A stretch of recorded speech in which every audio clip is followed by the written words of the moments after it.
Buenas tardes. La Asociación Colombiana de Universidades y su Red Nacional de Ascombienestar les da una cordial bienvenida a este webinar que abordará el tema Modelo de Intervención Remota en Salud Mental, Telecounseling, que cierra este primer ciclo de videoconferencias que se desarrolló todos los viernes por iniciativa de la Red Nacional de Ascombienestar.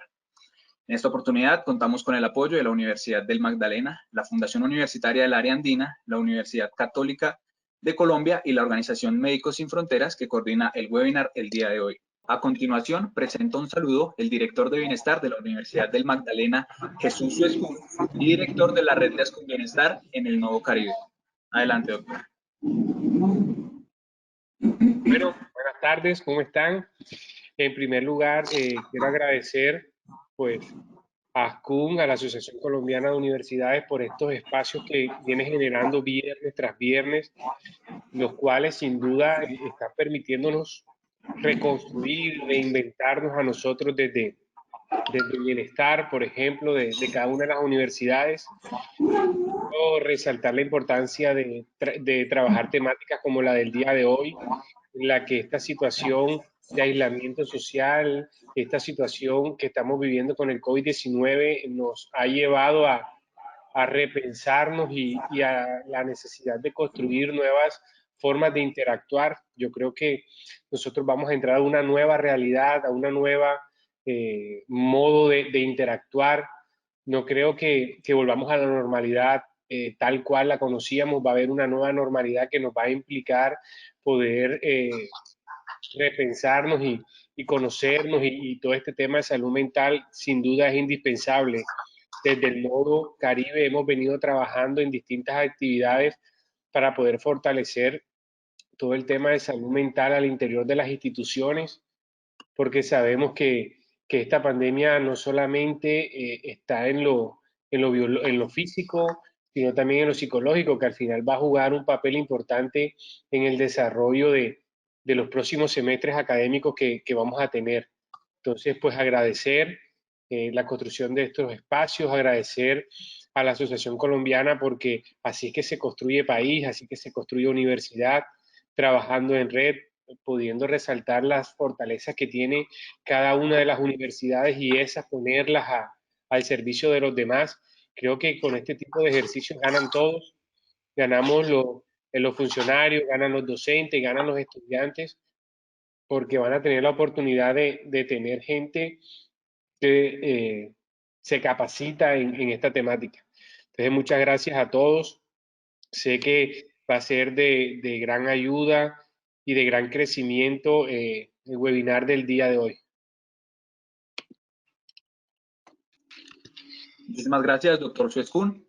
Ahora, la subdirectora nacional de la Oficina de Orientación y Permanencia Estudiantil de la Fundación Universitaria del Área Andina, Alexandra Belania Ramos, y coordinadora nacional de ASCUN Desarrollo Humano y Promoción de la Salud, les dará la bienvenida.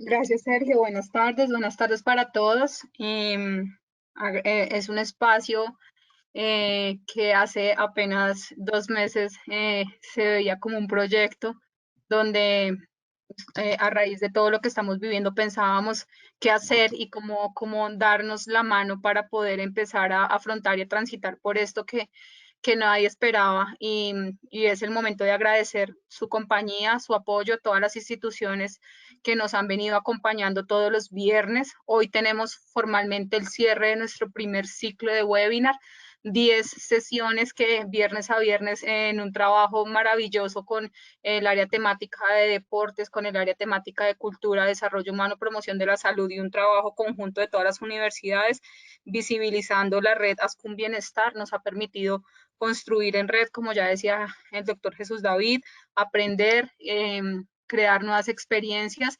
y sobre todo de una manera conjunta poder tomar herramientas para poder transitar en esta situación que enfrentamos y que como ya la persona que me antecedió lo mencionó, nos espera con nuevos retos y una realidad y una normalidad que ya no va a ser como la conocíamos y donde bienestar, desde luego usted tiene un papel supremamente estratégico.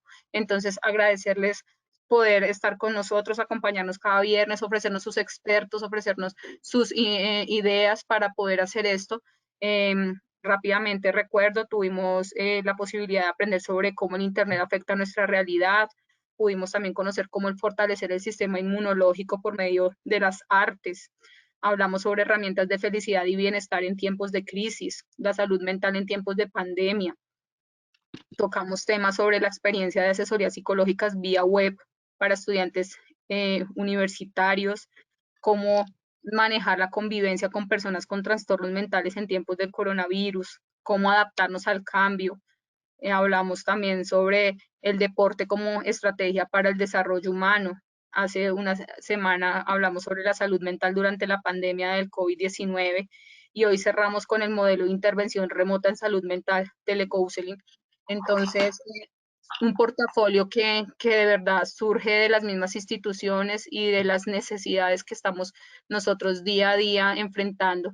Entonces, como les mencionaba, hoy nos complace dar un cierre muy positivo de esta iniciativa y estaremos confirmándoles más adelante cuando iniciaremos nuestro segundo ciclo, que será, pensamos por ahora que será en agosto, que empecemos nuestra segunda experiencia.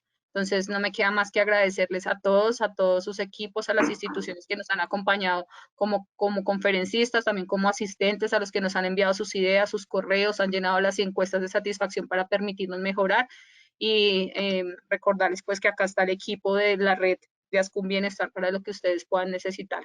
Muchas gracias y esperamos que este espacio de hoy con Médicos Sin Fronteras, que han aceptado estas dos invitaciones, sea pues de todo el provecho y cumpla con las expectativas que todos tenemos. Mil gracias. Bueno, muchísimas gracias, doctora Alexandra. Iniciamos así la conferencia Modelo de Intervención Remota en Salud Mental Telecounseling y tenemos el gusto de presentar a los conferencistas invitados a esta sesión, doctora Susana López, de Argentina, licenciada en Psicología, especialista en Salud Familiar, ha realizado misiones en Colombia y China con la organización Médicos Sin Fronteras, y también tengo el gusto de presentar al doctor Juan Carlos Arteaga, de Colombia, licenciado en Psicología, especialista en consecuencias de la violencia, y ha realizado misiones en México y Centroamérica con la organización Médicos Sin Fronteras. Bienvenidos, doctores, y los escuchamos. Bueno, muchas gracias. Hola, muchas gracias. Muy buenas tardes y bienvenidos a todos y a todas. De entrada, queremos agradecer nuevamente a la Asociación Colombiana de Universidades por la invitación. Bueno, además del agradecimiento, me disculpo porque creo que la cámara no funciona y no sabemos por qué, pero bueno, aquí estaremos haciendo la presentación. Solamente y rápidamente para mencionar, Médicos Sin Fronteras es una organización médico-humanitaria de carácter internacional. Estamos en más de 70 países y actualmente en Colombia tenemos proyectos de intervención en zonas como Buenaventura, Tumaco, norte de Santander y La Guajira. Este proyecto en particular es de acompañamiento, asesoramiento estratégico ante el COVID en Latinoamérica. Tiene la finalidad de incidir dentro de los países de Latinoamérica aportando conocimiento sobre respuesta a emergencias en términos de COVID en instituciones médicas y no médicas, con temáticas de prevención, de cuidado, de prevención, por supuesto, de seguridad. Solo para recalcar, como la anterior exposición que hizo mi colega, la licenciada Susana, todo lo que es la información, todo lo que va a ser esta presentación está basada en información de Médicos Sin Fronteras con algunos protocolos internacionales, incluyendo la Organización Mundial de la Salud. En ningún momento esta información pretende suplantar o reducir las recomendaciones a términos nacionales o de términos locales. Para ir rápidamente al tema, intervenciones remotas en salud mental durante la pandemia de COVID, solamente para mencionar que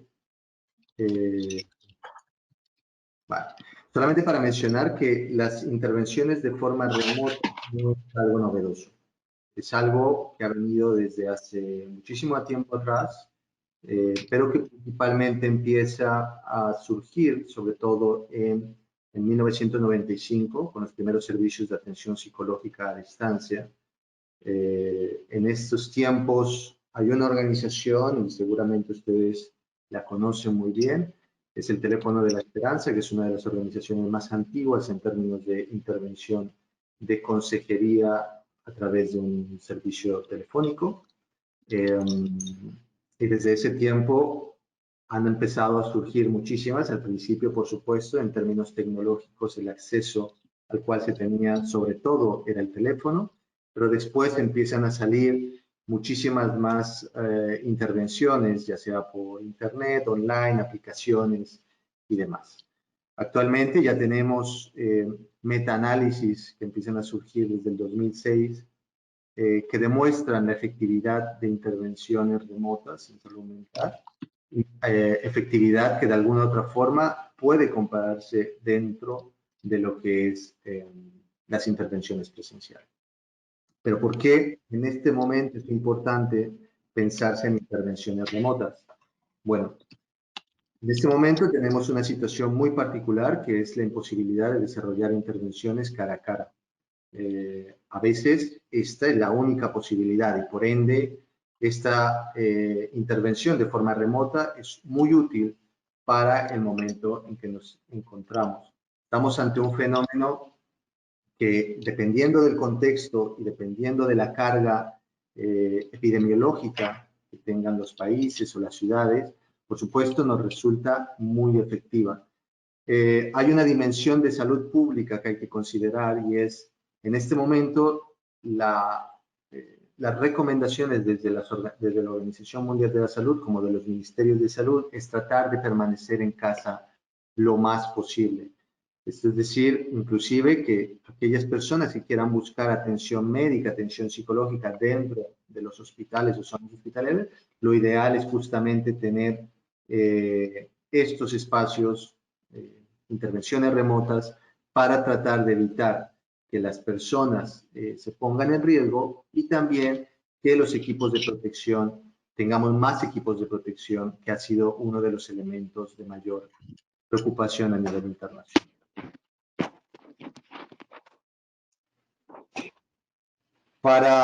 Hay diferentes tipos de intervención remota en salud mental. Hemos destacado 4 intervenciones. Los primeros auxilios psicológicos son uno de los tipos de intervención que podría darse. La consejería, que es un poco más avanzado que los primeros auxilios psicológicos y que requiere más formación, pero no tanto, ni tanto tiempo, ni tanta estructura como lo podría hacer una psicoterapia a nivel remoto, o inclusive, que ya es un nivel muchísimo más avanzado, los cuidados psiquiátricos de aquellas personas que, por ejemplo, necesitan tratamientos farmacológicos y que necesitarían, por ende, no solamente de atención psicológica, sino también de seguimiento médico a través de psiquiatría para brindar esta atención. Hay diferentes ventajas y limitaciones de lo que son las intervenciones remotas. Una de las ventajas, por ejemplo, podría ser el ser accesible a gran parte de la población actual. Cerca de más del 80% de la población actual tienen acceso a medios de comunicación, ya sea de teléfono, ya sea de internet o de aplicaciones, y por ende permite llegar a una gran cantidad de la población. También permite, en términos de rentabilidad y eficiencia, permite justamente reducir el tiempo y los gastos de desplazamiento. Se permite mantener la regularidad. Para muchas personas es mucho más fácil desde su casa tener una cita y programarla y poder asistir sin los contratiempos que una consulta presencial podía generar, como dificultades, cambios de horarios en el trabajo o inclusive dificultades de tráfico que puede generar un efecto tardío. Se puede también, hay fácil acceso a la información para todas las personas, ¿no? De mantener la regularidad, también de tener, por ejemplo, las personas acceso a información que se puede transmitir a través de estos medios, información, por ejemplo, de prevención y protección en términos de salud mental que pueden ser compartidos. Generalmente las generaciones actuales profesionales tienen muchas facilidades para el acceso a las tecnologías. y cada vez existe mucho más apoyo empírico y de búsqueda académica también sobre las intervenciones remotas. Pero también hay limitaciones con el desigual. Por ejemplo, hay diferentes grupos etarios que no pueden acceder fácilmente a nuevas tecnologías o a lo que es denominada las TIC. Hay riesgos clínicos también, si no hay formación adecuada de los profesionales detrás de estas intervenciones remotas y si no hay un buen parámetro dentro de estas intervenciones, lo que se puede causar dentro de la intervención es un daño más que un bienestar y por ende se puede poner en riesgo a las personas que están buscando atención. Para muchos, dependiendo de cómo es el sistema que se va a implementar, la inversión inicial de un apoyo de teleconsejería puede ser bastante elevado. Hay dificultades también con la protección de la información, es decir, por ejemplo, si son llamadas, si las llamadas son grabadas o no grabadas, si hay historia clínica, cuál va a ser el manejo de la historia clínica y de la información y de los datos de las personas a las cuales estamos atendiendo. Así como también hay pocas formaciones por el momento profesionales en este tipo de metodología para todos los profesionales en salud mental. Y por ende, es muy difícil para algunos tratar de establecer las medidas necesarias que rápidamente abordaremos durante esta sesión. Asimismo, también hay una clasificación de intervenciones en salud mental dependiendo también de los tipos de software o de materiales logísticos que usemos, ¿no? Ya son las intervenciones estructuradas en la web, ¿no? Solo asesoramiento o intervención en psicología a través remoto. Hay software terapéuticos que funcionan a través de inteligencia artificial y en grupos de respuestas, preguntas y respuestas y metodologías de consejos y de información que puede suministrarse de forma llamado inteligente.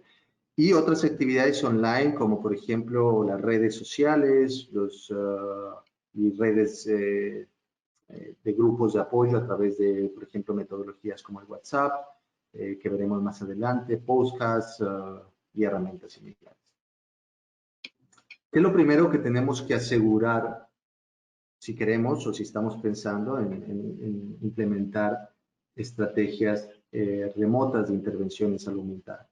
Lo primero es la confidencialidad y la seguridad del paciente. Y cuando hablamos de confidencialidad es pensarnos, y esto voy a ser muy insistente en esto, porque tenemos que asegurarnos justamente en la protección de los datos personales de la persona, tenemos que asegurar que esta información esté recopilada, por ejemplo, si tenemos historias clínicas online, que no tenga información precisa de datos de contacto, que de pronto, si tiene mucha información, pueda tener claves de seguridad para garantizar el acceso solamente al profesional de salud mental. Y así también tenemos que asegurar la seguridad del paciente. Y este parte de un principio básico que tenemos en la intervención humanitaria y también en la intervención en salud mental o la intervención médica, que es el no hacer daño. Es un principio básico que tenemos que tener en cuenta, que nuestra intervención no genere más daño que beneficio y que tratemos justamente de, por ejemplo, tener protocolos de intervención en crisis, en caso de que tengamos esto a través de las herramientas remotas, que tengamos un buen sistema de referencias en caso de que se vaya a presentar algún riesgo para la persona. Y bueno, tratar de garantizar todas las medidas de seguridad necesarias, así como, por ejemplo, cuando estemos tocando temas de violencia intrafamiliar, garantizar, establecer protocolos en conjunto con los pacientes, por ejemplo, una palabra específica de seguridad que las pacientes puedan decir en caso de que estén en un momento en que no tengan confidencialidad o en que esté la persona, el agresor, cerca de ellos o ellas, y por ende que puedan decir esta palabra para que haya un protocolo, según eso, que garantice la seguridad del paciente. También tenemos que garantizar las preferencias y la necesidad que tienen los pacientes. Es decir, hay personas que preferirán, por ejemplo, ciertas tecnologías que tengan mayor uso de tecnologías y tenemos que contemplarlo si es el caso individual, así como lo veremos más adelante si vamos a pensar en una medida de implementación a nivel de proyectos de intervención, tenemos que pensarlo y hacer una evaluación de cuáles son los usos tecnológicos y cuáles son las preferencias de las personas a nivel comunitario con la población que vamos a trabajar para saber cuál es la metodología, el medio que vamos a utilizar. Y por supuesto, toda nuestra intervención tiene que garantizar los derechos del paciente. Derechos, como ya lo he mencionado, de la confidencialidad, de la seguridad, de la calidad de la atención que estamos brindando, así como también de que pueda presentar lo que sea necesario en términos de quejas o que informen o tengan canales de comunicación en caso de que haya alguna situación de abuso o de queja, reclamos que tengan que hacer respecto a la persona que va a brindar la atención. Para los pasos para la intervención remota, hemos señalado 4 pasos. El paso de la evaluación inicial, un paso de definición de la intervención, de la implementación en sí misma de la estrategia y del cierre de la estrategia. Aquí, esto se puede traspolar fácilmente a lo que es la intervención privada de consultorio de cada uno y cada uno de ustedes en el momento en que ya estén autorizados o autorizadas para hacer una intervención clínica, pero este va a tener un enfoque más de intervención en proyectos, es decir, una organización o una institución que se esté pensando en hacer un proyecto de intervención remota en salud mental. ¿Por qué lo vamos a trabajar así? Porque primero la idea es que traigamos la experiencia de Médicos Sin Fronteras, por supuesto, a nivel internacional, pero también que con esto tengan un criterio más amplio de lo que puede ser una intervención en salud mental y sobre todo en particular de intervención remota en salud mental para su futura, para quienes son estudiantes, para su futura intervención y para quienes son profesionales para su intervención actual. Vamos a ir específicamente sobre la evaluación inicial. Aquí hay que considerar 3 cosas. Uno es considerar el tipo de audiencia a la cual vamos a ir, y esto es específicamente el contexto cultural, las edades de las personas con las que vamos a trabajar, los lenguajes. Recordemos que inclusive en Colombia tenemos población que habla diferentes tipos de lenguajes, idiomas. Si son pertenecientes a algún grupo específico, por ejemplo, a un grupo indígena, si es comunidad afrodescendiente, y esto, por supuesto, nos ayudará a ver después, para la definición de la implementación de la estrategia, cuáles van a ser las características específicas de nuestra intervención. También pensarnos, estamos en un país que tenemos población migrante o población que está en movimiento desde otros países y tenemos que tenerlo en cuenta en el caso de que vamos a tocar este tipo de población. También tenemos que considerar el tipo de comunicaciones más usadas, si son teléfonos, si son smart o no smartphones, si son áreas remotas, áreas rurales, las cuales tienen señal, si tienen electricidad constante o cuáles son las horas de electricidad. Pensarnos también en todas las limitaciones que tienen las comunidades y todas las dificultades que podrían llegar a tener en el caso de considerar una intervención remota. Después, tenemos que pensarnos en las capacidades y limitaciones que tenemos nosotros como institución o cada uno de ustedes como profesional de intervención. Es decir, cuál es el tipo de intervención que se va a hacer y hasta dónde es el límite de lo cual podríamos brindar. Por ejemplo, ya mirábamos de que hay intervenciones que requieren especificidades técnicas, como por ejemplo la psiquiatría, y que por ende tendríamos que pensarlo.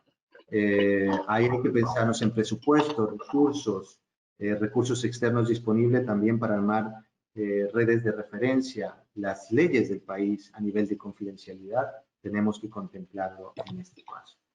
Con respecto a la definición de la intervención, tenemos que pensarnos en el propósito de la intervención y aquí es resolver preguntas específicas antes de llegar a la implementación. ¿Cómo podemos vincularnos a otros servicios? Hay otros servicios que están proponiendo lo mismo que estamos proponiendo y hacer el mapeo necesario. Proporcionar qué tipo de servicios de atención vamos a proporcionar, ¿no? Y lo veremos un poquito más adelante. ¿Qué pasa si, por ejemplo, las llamadas o los mensajes que empezamos a recibir no van con el propósito del proyecto? ¿Cuál va a ser las respuestas que tenemos que dar en ese momento? 2, tenemos que definir los canales de respuesta. Y ahí hablamos de si va a ser una hotline, que son 24 horas, 7 días a la semana, si va a ser a través de chat con internet o SMS, que es el sistema antiguo, si vamos a pensarnos en videollamadas, en centro de llamadas, en aplicaciones, en las redes sociales, en email, etc. Y ante esto tenemos que considerar, por supuesto, los grupos etarios, el género, discapacidad, si son zonas rurales o no, cómo va a ser la conexión, la energía, etc. Después tenemos que pensar en las necesidades, recursos y el presupuesto. ¿Dónde va a ser la base de operaciones? Si va a ser en nuestras casas a nivel individual o si va a ser en alguna oficina. ¿Cuáles son los recursos que tenemos en términos de personas o profesionales que van a estar detrás de la atención? ¿Cuántos? Inclusive hasta llegar al tipo de cuántos teléfonos necesitamos, cuántas computadoras necesitamos, cuál es el presupuesto para esto. Y, por supuesto, necesitaríamos personas como manejo de recursos, que es personas de administración, por ejemplo, que estén a cargo de esto. Y finalmente, y es algo que vamos a recalcar hasta el final, la sensibilización comunitaria, que es la comunicación que vamos a tener con la población a la cual vamos a trabajar. Esto es, ¿cómo nos vamos a conectar con la comunidad? ¿Cómo vamos a darle a conocer que tenemos un servicio de atención remota en salud mental? Sin este paso, realmente no va a haber una intervención, por más elaborada que tengamos la propuesta. Y esto es, si vamos a llegar a través de redes sociales, si vamos a llegar con una web, con póster, con flyer, con radio, con televisión, con grupos comunitarios, con perifoneo para ciertas zonas de Colombia, por ejemplo. Voy muy rápido porque el tiempo es corto y hay muchos temas para tratar. Vamos y continuamos con el momento de la implementación. Cuando hablamos de implementación, y esto es lo central, lo primero es pensarnos en un procedimiento operativo estándar. Esto es un término muy técnico que usamos en Médicos Sin Fronteras, pero es prácticamente cuál va a ser dentro de este procedimiento la guía de conversación. Es decir, tenemos que construir para las personas que van a atender cuál va a ser y si no es tan elaborado, si cada uno de ustedes va a realizar esto de manera individual, privado, tenemos que pensarnos en una guía de conversación que comience, por supuesto, con la presentación, con cuál es el motivo de la llamada, cómo vamos a poder ayudar a la persona, revisión de los posibles síntomas que está presentando la persona, normalización de la ansiedad ante la incertidumbre que estamos viviendo en estos momentos, por supuesto, ofrecer información o canalizar con tener buenos procesos de referencia en caso de que las dudas no correspondan específicamente al objetivo del proyecto, etcétera. Esto es lo central y ahí tenemos que tener en cuenta, por supuesto, los nuevos casos, es decir, la población nueva que vamos a atender, pero también aquellos casos de seguimiento ya pacientes que están en nuestra corte, podemos decir, de atención, y que vamos a cambiar a una metodología distinta. Y ante esto, por supuesto, la persona tiene que saber claramente cómo va a ser este cambio y cómo va a funcionar. Tenemos que pensarnos en un circuito de llamada, ¿no? Y esto es prácticamente un esquema que dice la persona llama y después, si es target population, si es la población a la cual queremos acceder, y seguimos con el procedimiento de guía de conversación. Pero si no es una población que queremos seguir o que están llamando, por ejemplo, porque tiene nuestra atenciones de intervención remota en salud mental, pero quieren hablar sobre o quieren conocer cuál es la línea de atención para reportar casos de COVID. Entonces, tenemos que tener esta guía claramente de cuál es la información que le vamos a brindar, de cuál es el número, por ejemplo, los contactos que vamos a ofrecer. Y qué pasa si la persona llama en un momento de crisis. ¿Cómo vamos a actuar? ¿Qué vamos a hacer? ¿Cuáles son las herramientas que vamos a tener? Esto es súper importante para garantizar la calidad de la intervención. Después tenemos que pensarnos si vamos a recopilar los datos de la persona. Y ante esto, por supuesto, como mencionaba, la confidencialidad es vital, es central. Tenemos que pensarnos en proteger los documentos, los archivos donde vamos a guardar esta información. Y si vamos a tenerlo sobre papel, tener un determinado lugar que garantice la privacidad y la confidencialidad de las personas a las que vamos a atender. Después, tenemos que pensarnos en procesos de supervisión. Si es a nivel individual, tiene que pensarse en tener supervisión clínica con profesionales más experimentados en salud mental para abordar casos complejos que se presenten. ¿Qué ha pasado con casos que llamen en crisis y cómo se ha trabajado con esto?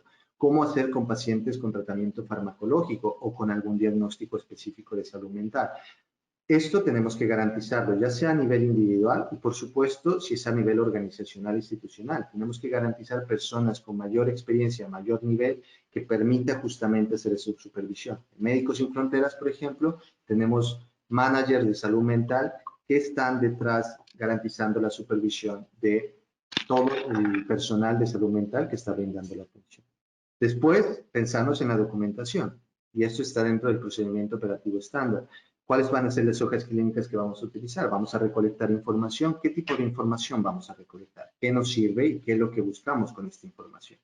Ahora es importante, por ejemplo, saber cuáles son las sintomatologías detrás de lo que es esta epidemia o esta pandemia de COVID.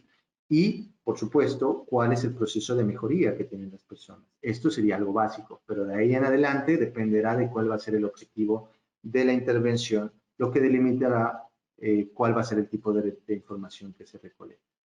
Y, por supuesto, vital, central, es pensarnos en el procedimiento de referencia. Tenemos que tener previamente, ya lo hablábamos en el proceso de evaluación, tenemos que tener ya claros criterios de referencias que nos permita, por ejemplo, si hay referencia respecto a COVID en específico, salud, tenemos que saber esto y referirlo. Si tenemos pedidos, requisitos sobre cosas sociales o económicas, tenemos que tener este procedimiento. Si tenemos necesidades específicas de crisis, de derivaciones a urgencias médicas, psiquiátricas, tenemos que tener claro en el lugar donde estemos cuáles son los procedimientos de intervención y de referencias, contactos, horarios de atención. Todo esto es vital para garantizar una buena intervención remota en salud mental. Y finalmente vamos al proceso de cierre. Y cuando hablamos del proceso de cierre es primero la evaluación final o la evaluación en el momento final de que, por ejemplo, individualmente en la intervención que están haciendo, pasando ya de intervenciones remotas a intervenciones cara a cara, tienen que hacer una evaluación que les permita conocer cómo ha funcionado el servicio, que les permita también dar una devolución de las personas que han estado ahí con un servicio que les permita dar o conocer a partir de las personas que han atendido cómo ha sido el funcionamiento del servicio en términos de calidad, en términos de servicio en la atención. Hay que pensarnos, y esto por supuesto también hay que pensarnos a nivel institucional, la evaluación del impacto, cómo ha sido esta intervención, el número de casos y en el beneficio que ha traído por supuesto a la población que estamos atendiendo. Sí, cuáles son las necesidades que no han sido cubiertas y por supuesto tratar de hacer un reporte personal o a nivel institucional que permita recopilar todo esto. Y siempre es importante en cualquier tipo de intervención, sobre todo en intervenciones institucionales, es muy importante devolver a la comunidad. Generalmente las intervenciones humanitarias o cualquier tipo de intervención que se haga, generalmente recopila mucha información de la comunidad, hace un abordaje en el proceso de evaluación inicial, pero muy pocas veces hay instituciones que hagan una devolución a la comunidad de cómo fue el servicio, incluyendo lo positivo y lo negativo que hubo de la intervención. Por eso es importante justamente encontrar espacios de la misma manera que se encontraban al momento de la evaluación inicial, que permita devolver cómo se intervino, cuáles fueron los problemas, las necesidades no cubiertas, el impacto positivo que tuvo y, por supuesto, el resultado final y la percepción de la comunidad. Esto es central. Y con esto, 30 minutos y continuamos después.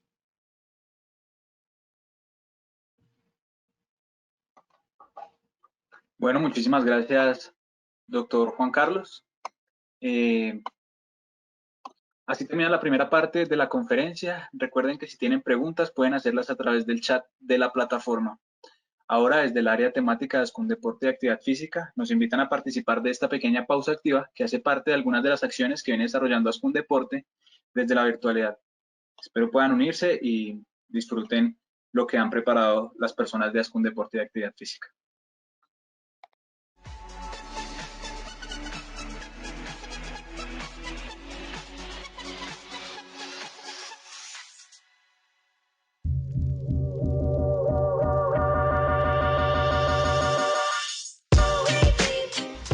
Hola, mi nombre es Diana Carolina Busto Rodríguez, soy profesional de deportes de la Pontificia Universidad Javeriana. El día de hoy les compartiré una rutina de pausas activas.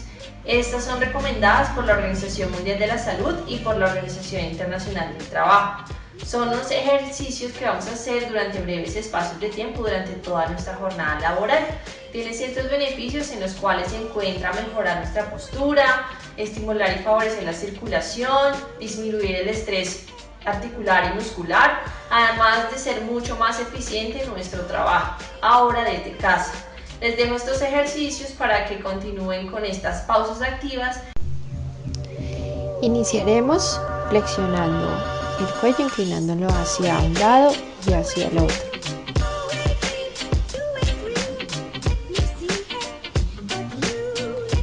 Elevaremos un hombro, posteriormente elevamos el otro y luego hacemos elevación con ambos hombros. Llevamos los brazos hacia atrás, completamente extendidos, manteniendo siempre la mirada al frente. Junto a las palmas de las manos voy a hacer una rotación de la muñeca arriba y abajo, manteniendo las manos frente al pecho y los codos altos.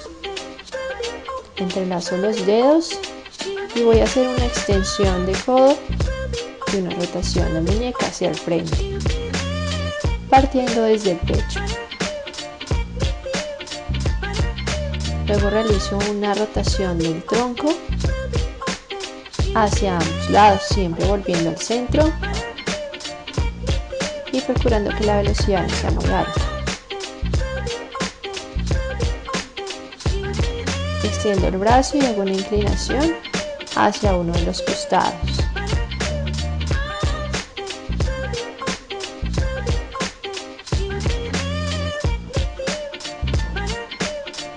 Vamos a hacer una rotación externa de la cadera, haciendo pequeños círculos hacia afuera, manteniendo la estabilidad en el pie de apoyo con la rodilla semiflexionada. Igualmente el tronco erguido y mirada al frente. Elevo la rodilla a la altura de la cadera y realizaré una flexión y una extensión de rodilla. Haré lo mismo por ambos lados.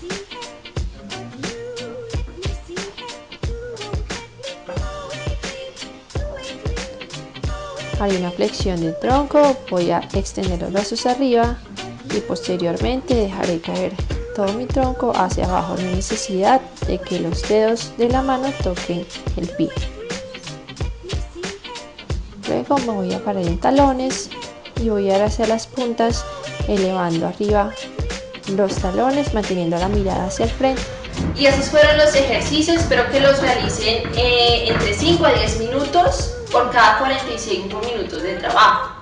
Adicional a ello, Ascundeportes Bogotá les invita a toda la comunidad educativa y a la ciudadanía en general a que sigan practicando actividad física y deporte desde casa. Chao, chao.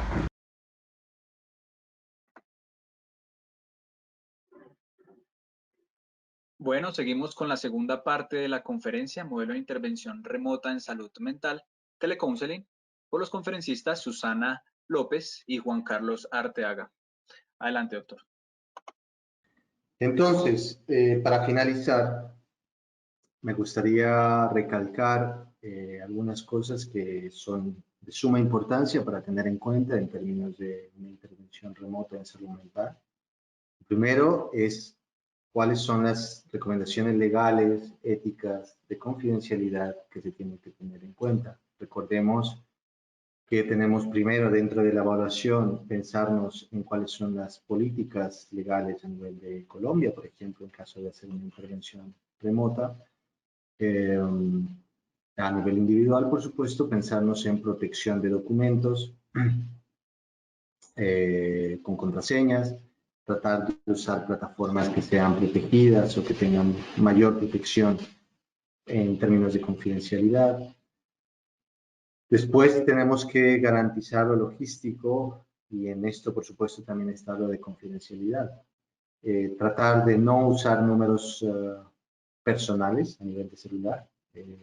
Los equipos de intervención tengan un número específico y un teléfono específico profesional que les permita establecer además horarios de uso y por ende en términos de autocuidado también de su salud mental que puedan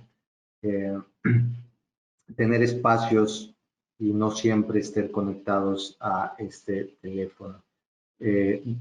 Sí o sí tienen que garantizar el no grabar las llamadas, las cuales van a brindar atención con las personas.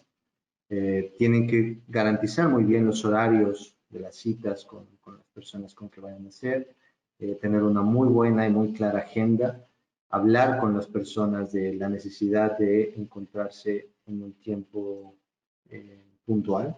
La puntualidad es vital. El uso de lugares privados desde donde se brinda la atención y también para las personas recomendarles a las cuales vamos a brindar la atención. Tenemos que recomendarles espacios privados que les permita justamente garantizar su confidencialidad, su privacidad.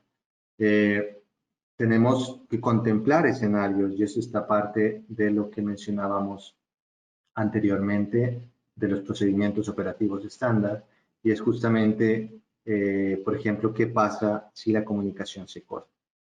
¿Qué pasa si una herramienta, como por ejemplo una herramienta de videollamada, no está funcionando bien? ¿Cuál va a ser nuestro backup? ¿Cuál va a ser nuestra segunda opción? Esto es algo que tiene que contemplarse. A nivel de la intervención en salud mental en sí misma, tenemos que garantizar la seguridad y la confidencialidad. Tenemos que justamente garantizar también que nuestros tiempos en términos de la intervención sean adecuados. Generalmente los tiempos de intervención en salud mental rondan entre los 50 minutos a 1 hora.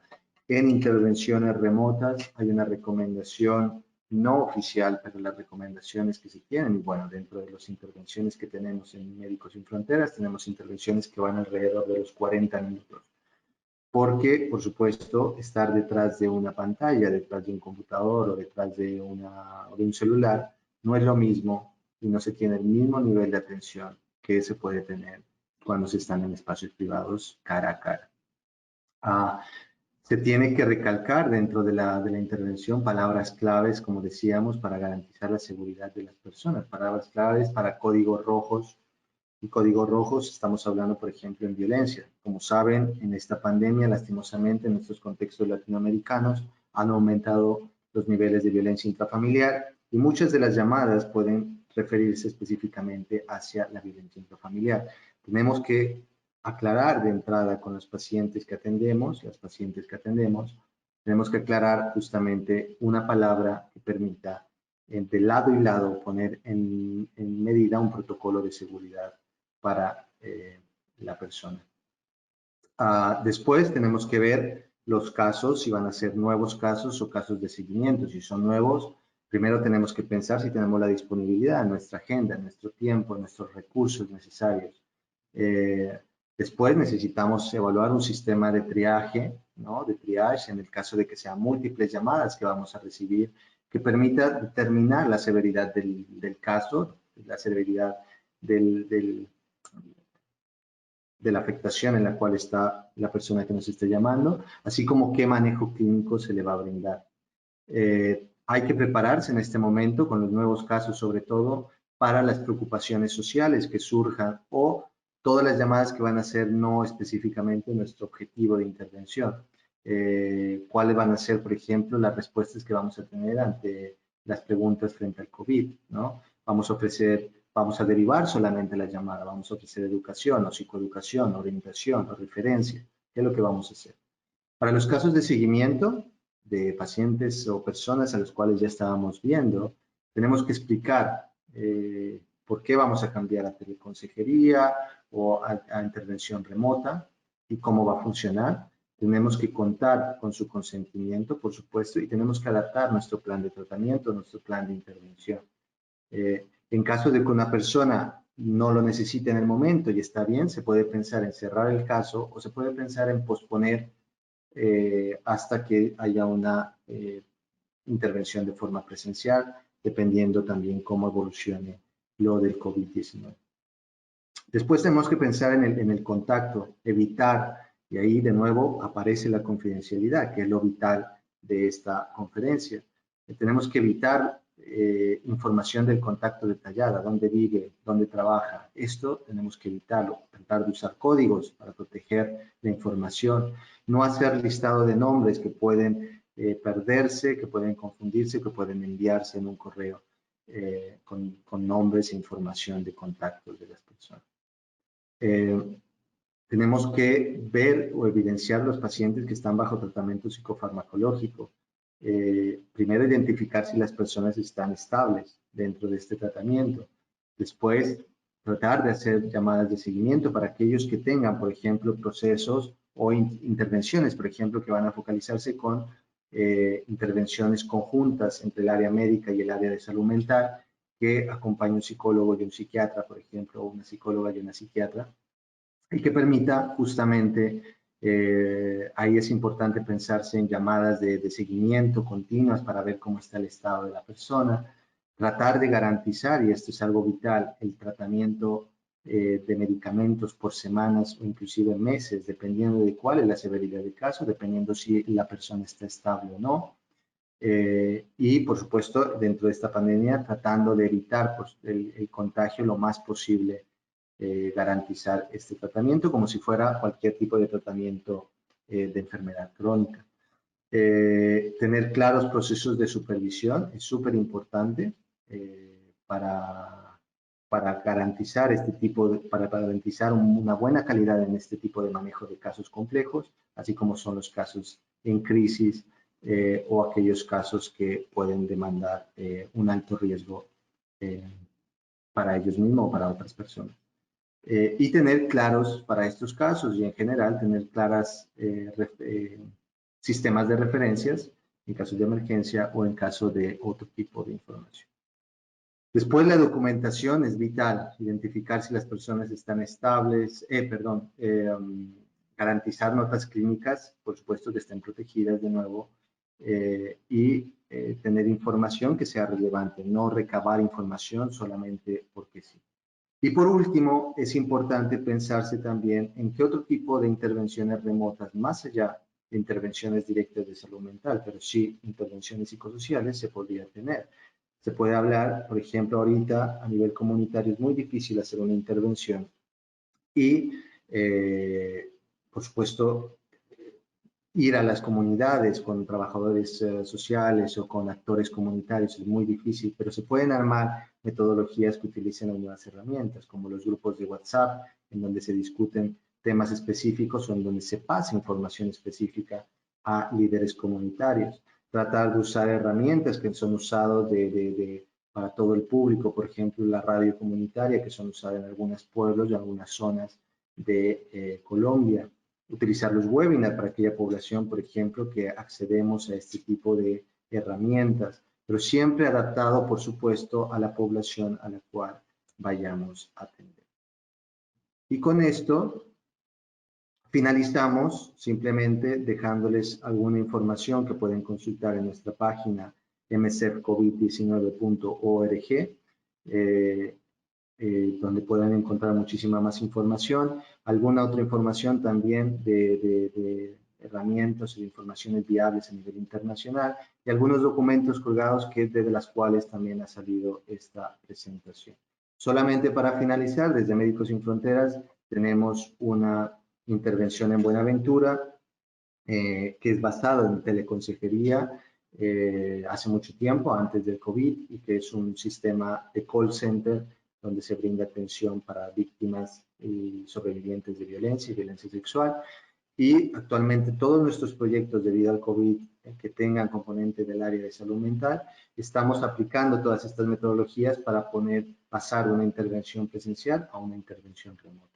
Con esto termino. Muchísimas gracias. Antes de dar paso a las preguntas, la coordinadora de Arte y Cultura de la Universidad Católica de Colombia, Lilian Santamaría Chavarro, e integrante del Comité de Ascuncultura en el Nuevo Bogotá, nos contará una experiencia cultural que se viene trabajando desde la virtualidad. Ok, buena para todos y todas. Muchas gracias por esta invitación.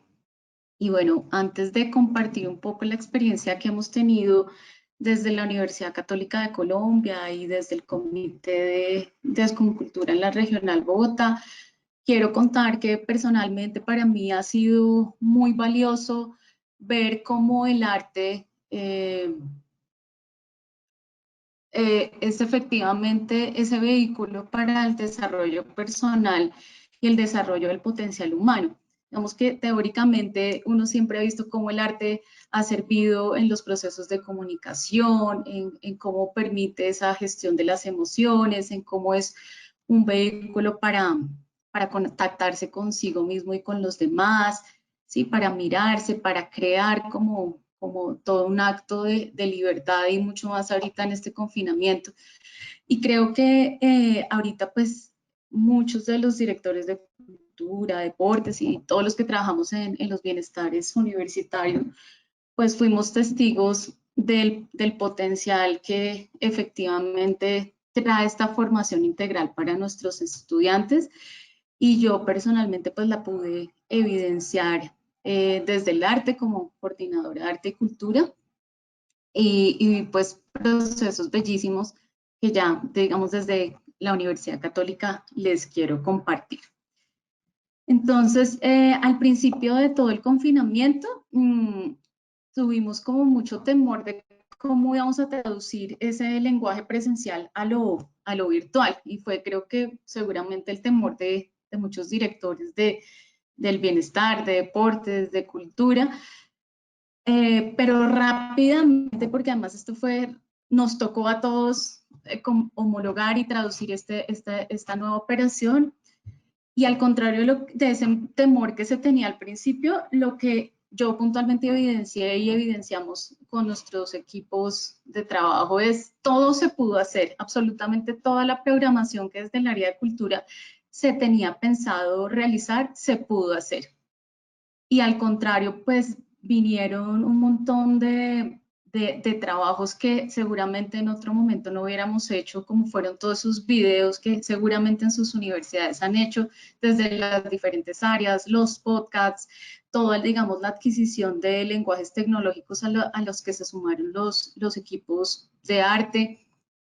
Y fue entonces ver todo este proceso tan bonito de cómo se traducía y se podía hacer absolutamente todo, y al contrario, adquiríamos nuevos recursos para poder llegar con otros lenguajes a los estudiantes. Entonces vimos cómo por lo menos desde los ensayos a los talleres, a los grupos culturales, lo pudimos seguir haciendo.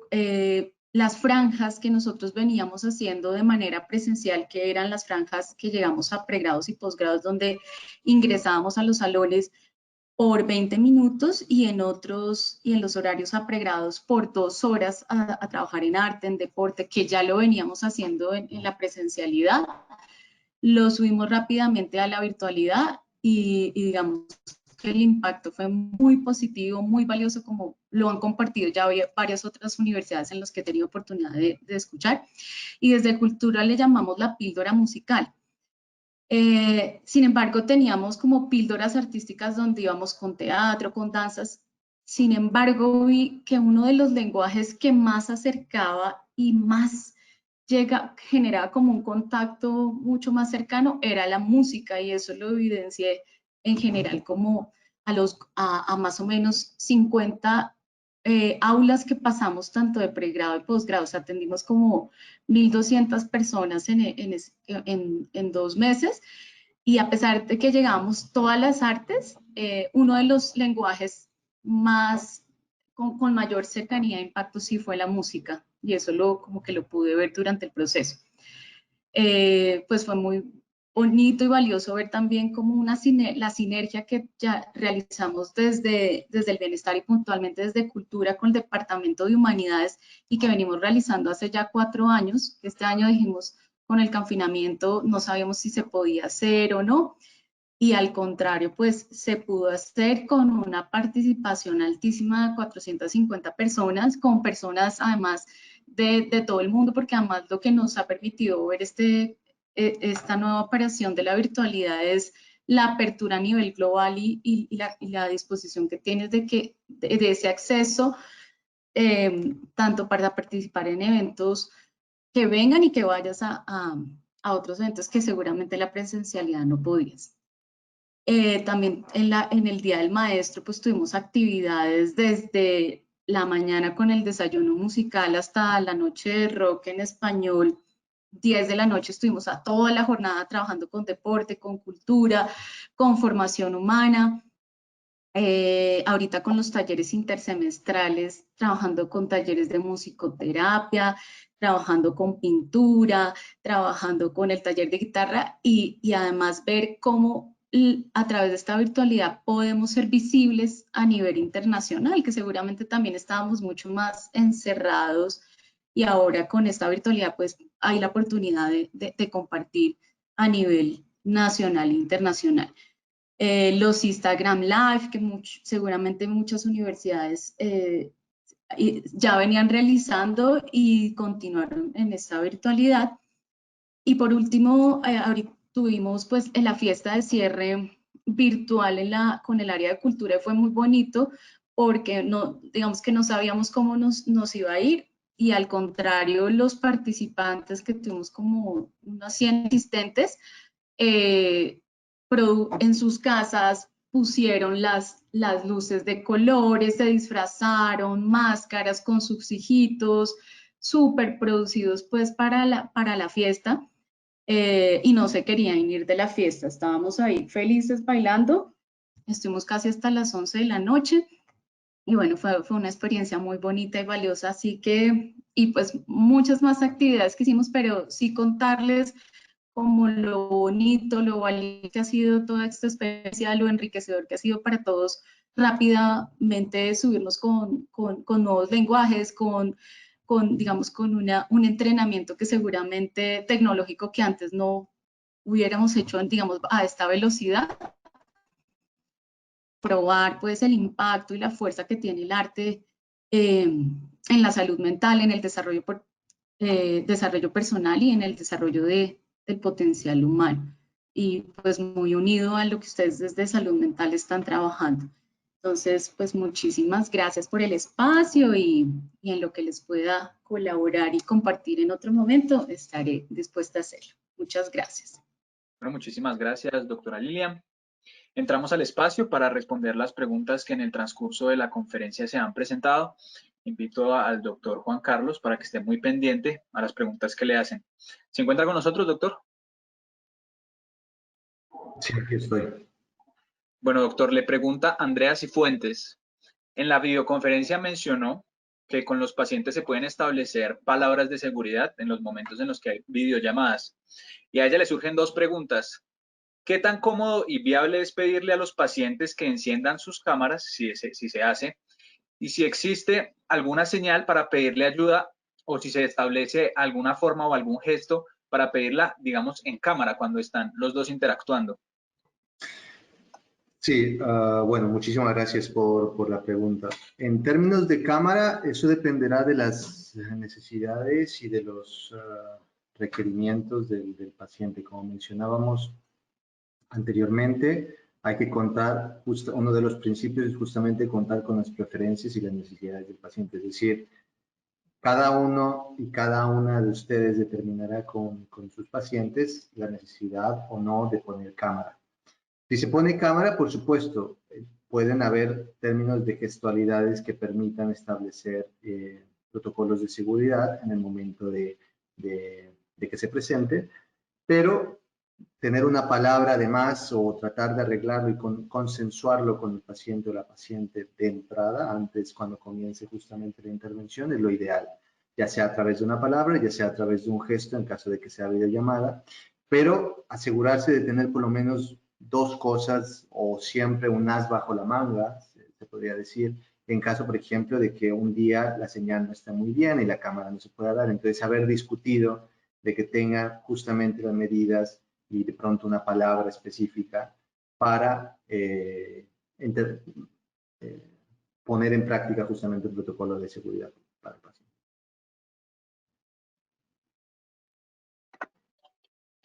Listo, doctor. Aquí Sandra Milena Molano también le pregunta, ¿qué riesgos para la salud mental de los profesionales que en el momento laboran en la modalidad de intervención remota han sido identificados? Hay muchos, no hay algo específico como tal, pero sí se habla de que hay, por supuesto, hay afectaciones que presentan las personas que están trabajando, ya sea de forma remota o ya sea en primera línea.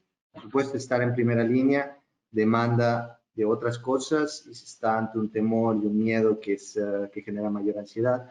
Pero detrás del teléfono, por supuesto, se han identificado cosas. En el proyecto, por ejemplo, de Buenaventura, una de las cosas que se miraba era el cansancio, es algo básico que se puede determinar de estar sentados detrás de una pantalla, detrás de un computador o detrás de un celular.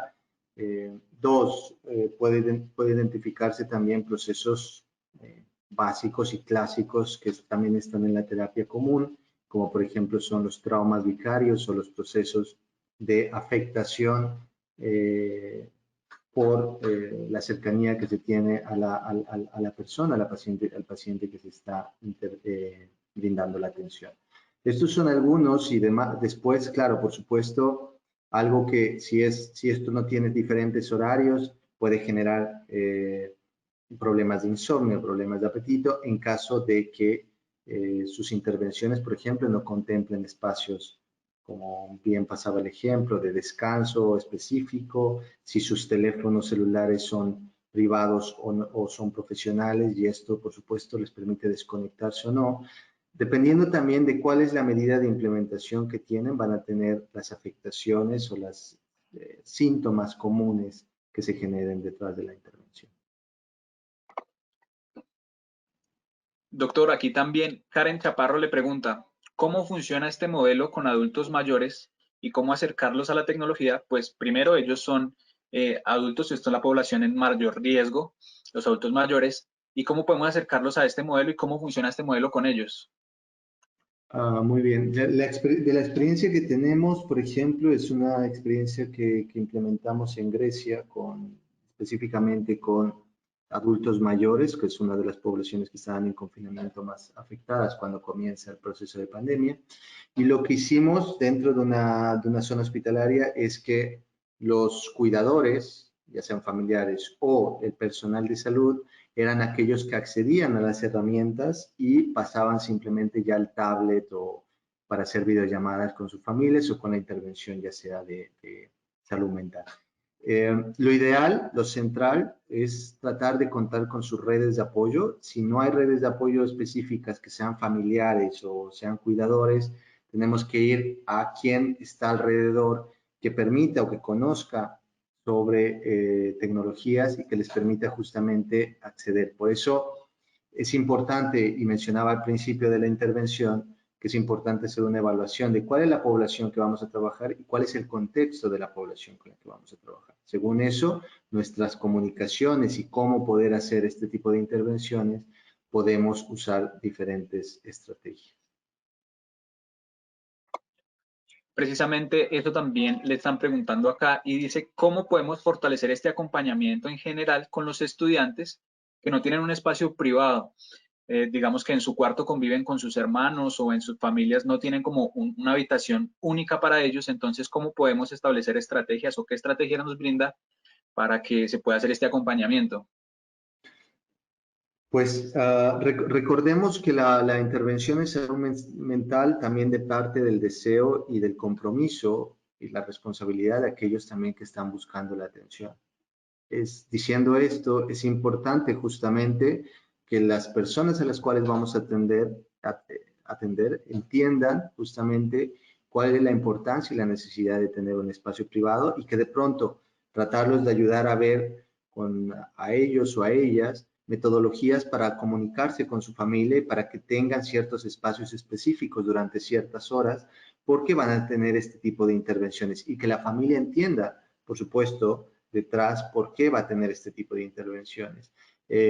Aquí ayuda mucho metodologías de psicoeducación que pueden facilitarle a la persona con la cual van a comunicarse y del por qué, cómo van a hacerlo. Desde nuestra experiencia, déjeme decirle que hemos trabajado inclusive con metodologías remotas ahora con la pandemia en campos de refugiados, los cuales, por supuesto, estamos hablando de tiendas en donde hay 7, 8 personas en una tienda de campaña.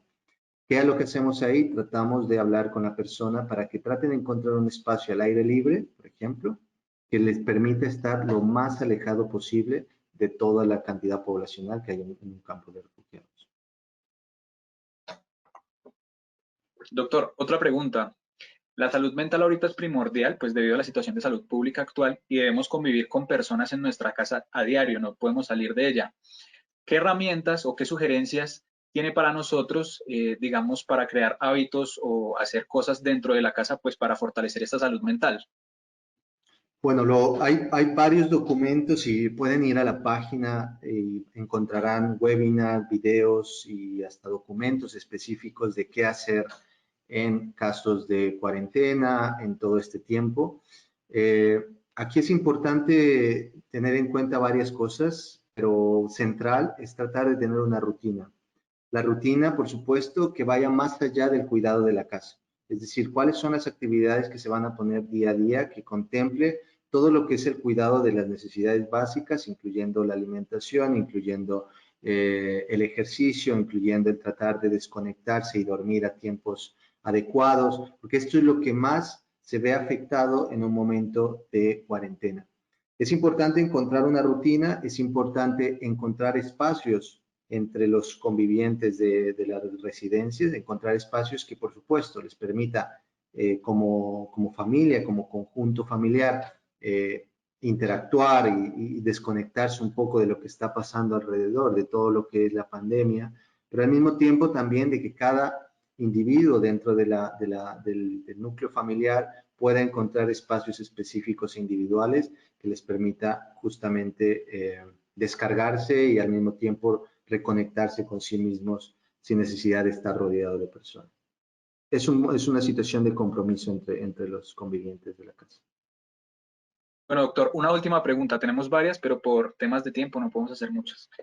¿Cómo podemos, digamos, ayudar a las personas, adultos mayores, que a cada rato ven noticias que pues, nos generan angustia de cuántas personas van contagiadas, cómo va la pandemia? ¿Cómo podemos, digamos, aliviar esa angustia? ¿Cómo podemos acercarnos a ellos en temas de salud mental, ya que nosotros no somos profesionales?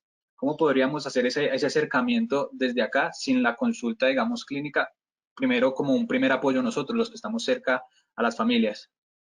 Es una muy buena pregunta y muchísimas gracias por hacerla. Algo se comentó en el anterior webinar, mi compañera, la licenciada Susana, comentaba justamente, y es súper importante. Si vemos la población de adulto mayor, generalmente está conectada a la televisión, y la televisión hablo muchas veces de noticias.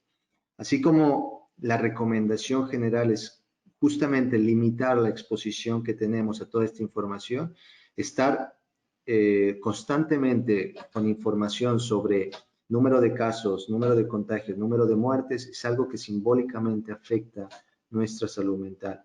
Por ende, en la misma medida tenemos que ver cuáles son los espacios que tienen de relajamiento la población de adulto mayor, cuáles son las rutinas que tienen establecidas y cuáles son los límites también que se tienen que establecer con ellos y ellas de la exposición que tengan a toda esta información. Con la población adulto mayor, generalmente, inclusive en las casas de adultos mayores o en estos centros de atención, generalmente se trata de buscar rutinas y es una de las cosas que se debería intentar insistir a pesar de que estén dentro de los hogares, que tengan cada uno de los miembros de la familia rutinas y que estas rutinas, por supuesto, dentro de la medida de sus posibilidades, contemplen espacios de distracción que vayan más allá de la conexión con medios, que es lo que nos está afectando actualmente.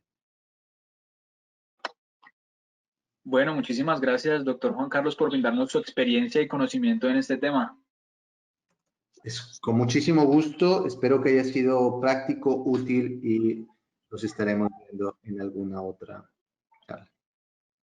Bueno, recuerden que pueden encontrar esta y todas las videoconferencias que hemos realizado en el ciclo de webinars en el canal de YouTube de la Asociación Colombiana de Universidades.